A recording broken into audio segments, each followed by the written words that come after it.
Friends आजिकल अनैतिक संपर्क बनाइबा लोक मानक पई गोटे साधारण कथा हो गलानी।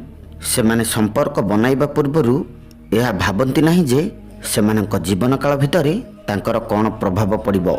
समस्तक मनरे केवल यही भावना चली थाए जे सेमाने केमिति अनैतिक संपर्क बनाइबे। केउ माने भल पाई संबंध बनाइबा को चेष्टा करंती तो आउ केउ माने रेप भली घृणाजनक काम करिथांती। फ्रेंड्स एही कारणरु दुनिया रे अपराधर बहुत जोर बढ़ी चली। किछि बलात्कारी एते अपराध कलेनी जे सेमाने छोट छोट छुआ को मध्य बलात्कार कर दियंती। एही भली कथा आमे प्रतिदिन भली न्यूज रे सुनिबा को पाई थाउ। फ्रेंड्स आजिर वीडियो रे आमे जानिबा जे विवाह पूर्व संबंध बनाइबा कथा विभिन्न धर्म कौन कही थाए। तेबे चलंतु जानिबा। फ्रेंड्स आमे एहा कहूनहु जे संबंध बनाइबा खराब, किंतु खराब तारिकारे संबंध बनाइबा खराब होई थाए। फ्रेंड्स जदि आमे बाइबल को नेबा तेबे बाइबल कही थाए जदि कहीं ईश्वर नियम को भांगी संबंध बनाई थाए तो अवश्य ईश्वर ताकू सजा दे थाए।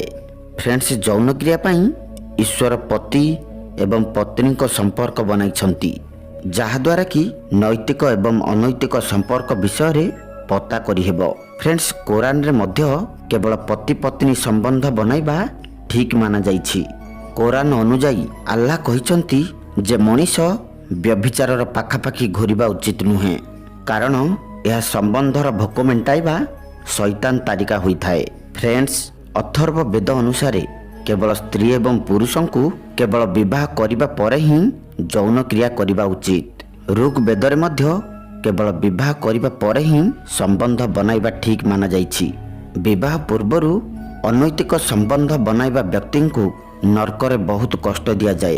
अर्थात सबु धर्म रे विवाह पूर्व अनैतिक संपर्क रखिबा अपराध माना जाइछि।